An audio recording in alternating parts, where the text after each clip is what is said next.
কারণ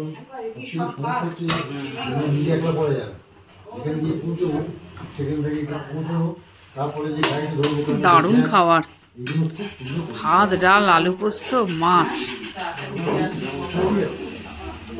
অসাধারণ।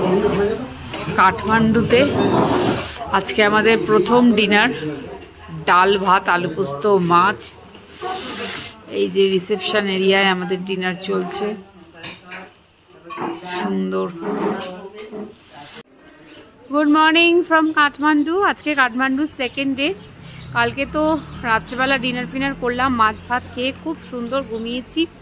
সকালে উঠে আমি আবার শ্যাম্পুও করে নিয়েছি, কিন্তু দেখছি বাইরে বেশ ঠান্ডা, ওই জন্য আমি এখন কান মাথা জড়িয়ে নিয়েছি।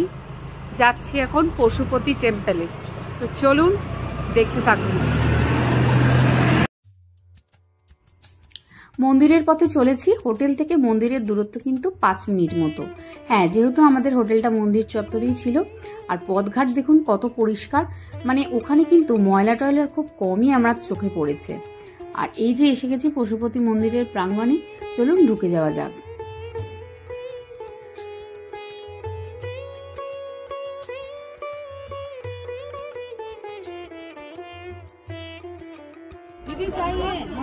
এখান থেকে নিয়ে নিয়েছি ডালি, নিয়েছি এখানে রুদ্রাক্ষর মালা রয়েছে, সুন্দর ফুল, ফ্রেশ ফুল, কোকোনাট দিয়া সব কিছু নিয়ে নিয়েছি।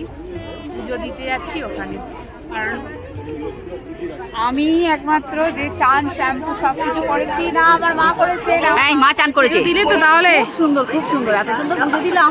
এসব এই যে পশুপতি এখানে মন্দির, এর ভিতরে ক্যামেরা অ্যালাউ নয়, কিন্তু নেই, কিচ্ছু নেই, সুন্দরভাবে সুষ্ঠুভাবে পুজো হচ্ছে। আর যেখানে যত রেস্ট্রিকশন তত পুজো, দর্শন একদম সামনাসামনি করলে সত্যি আমরা এত সুন্দর দর্শন করলাম, মানে কি বলবো, মানে কেউ কোনো বাধা দিচ্ছে না, কোনো রেস্ট্রিকশন দিচ্ছে না, সবাই সবার মতো ঘুরে একদম সুন্দরভাবে দর্শন করে পুজো দিয়ে আমরাও এলাম। এখন বাজে সকাল 8টা, সকাল সকাল পুজোটা সুন্দরভাবে সেরেছি। হর হর মহাদেব। হ্যাঁ, মূল মন্দিরে কিন্তু একেবারেই ক্যামেরা অ্যালাউ নয়। আর এই পশুপতি মন্দির সকাল 4টেই কিন্তু খুলে যায়, দুপুর 2টো অবধি খোলা থাকে, আবার বিকেল 5টা থেকে সন্ধ্যে 7টা অবধি।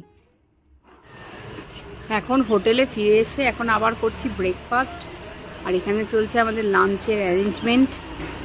লাঞ্চে আজকে হবে একদম খাসির মাংসের ঝোল আর ভাত, আর সঙ্গে কি আছে সেটা জানি না, মোটামুটি মাংসর প্রিপারেশান হচ্ছে, আমাদের লাঞ্চের প্রিপারেশন চলছে। আমরা লাঞ্চ করে একেবারে তারপরে আজকে কাঠমান্ডু সাইট সিন আর যা যা আছে করতে বেরোবো।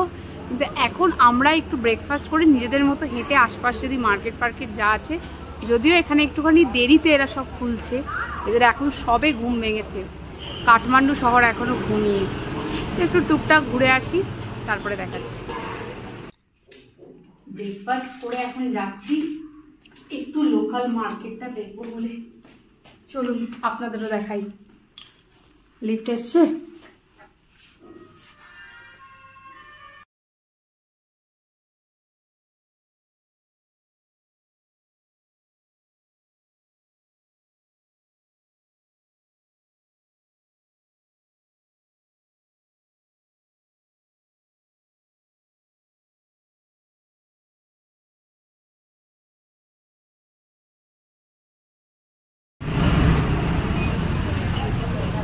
লাঞ্চে আজকে মাটন ভাত খেয়ে বেশ জমিয়ে ঘুম পাচ্ছে, কিন্তু ঘুমোবার তো উপায় নেই। আমরা এখন লাঞ্চ সেরে দুপুরবেলা 1টার সময় বেরিয়েছি ভক্তপুর রাজবাড়ি দেখার জন্য, তো সেটার জন্যই যাচ্ছি, চলুন। ভক্তপুর দরবারে প্রবেশ মূল্য হচ্ছে 500 টাকা। আর এখানে কিন্তু ইন্ডিয়ান কারেন্সি চলে না, সম্পূর্ণ নেপালি কারেন্সিতেই মাথাপিছু 500 টাকা করে নেওয়া হয়। এই হচ্ছে মূল গেট। এর ভেতর থেকে প্রবেশ করে বিস্তর প্রাঙ্গণ, অনেক বড় এলাকা জুড়ে এই ভক্তপুর দরবার। এই রাজবাড়ি প্রবেশের সময় এখানে কিন্তু অনেক গাইড পেয়ে যাবেন। আমি বলবো একটা গাইড নিয়ে নিলে কিন্তু মন্দ হবে না, কারণ সে প্রত্যেকটা কোনায় কি কি গল্প আছে সেগুলো সুন্দরভাবে ব্যাখ্যা করে দেবে। এতে আপনাদের বুঝতেও সুবিধা হবে আর দেখতে কিন্তু আরো ভালো লাগবে। যদিও আমাদের সঙ্গে কিন্তু কোনো গাইড ছিল না, আমরা গুগল করে করে কোথাকার কি হিস্ট্রি সেটা একটু জানার চেষ্টা করছিলাম। আর ওখানে গেলেই দেখতে পাবেন প্রত্যেকটা জায়গাতে একটা করে বোর্ড দেওয়া আছে, যেখানে ইংলিশ এবং নেপালিতে প্রত্যেকটা জায়গার মাধুর্য কি, কোথাকার কি গল্প সেটা কিন্তু সুন্দরভাবে লেখা আছে। যদিও অত পড়ার আমাদের ধৈর্য ছিল না, চোখে যেটুকু দেখে ভালো লাগলো সেটুকুই মনে আমরা আগলে নিয়ে এলাম। আর হ্যাঁ, প্রত্যেকটা কর্নার কিন্তু খুব ফটোজেনিক, এখানে ফটোগ্রাফি আর ভিডিও ভীষণ ভালো হবে, তাই হয়তো বহু বলিউড সিনেমার শুটিং এখানে আগে হয়েছে। এইগুলো সব ভূমিকম্পর সময় একটু কেঁপে কেঁপে গেছিলো বলে বলছে নাকি এখানে সব এই কাঠ দিয়ে সাপোর্ট দেওয়া আছে। ভক্তপুর রাজবাড়ি সুন্দর দেখলাম, ছবি টবি তুললাম। এবার আমরা যাব নাগারকোট, সেখানে দেখবো সানসেট। আর নাগারকোটে যদি একটু ঠান্ডা পাই তো ভালো, আর তো কোথাও সেরকম ঠান্ডা পাচ্ছি না, সোয়েটারগুলো শুধুই নষ্ট হচ্ছে। সানকিস্ট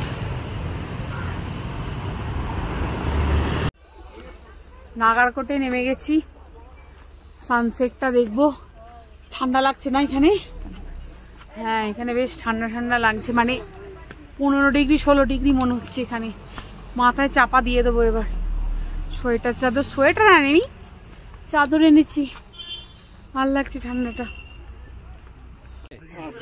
এখনো সূর্য ডোবেনি।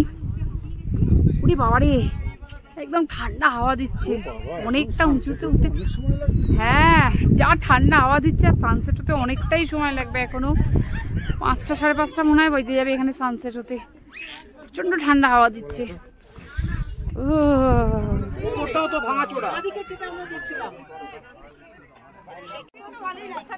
ওইখানে পুরো বলছে নাকি এভারেস্টের চূড়াটা দেখা যেত, বাট এখন ওটা মেঘে ঢেকে গেছে বলে দেখা যাচ্ছে না।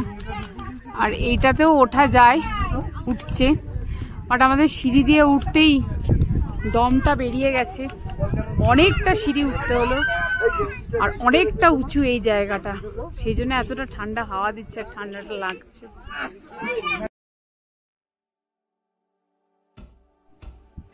অবশ্যই সে ঠান্ডা হাওয়া খেতে খেতে প্রায় আধ ঘন্টা অপেক্ষা করার পর সময় তখন বাজে 5:30, আস্তে আস্তে সূর্য কিন্তু ডোববার মুখে চলে এসছে।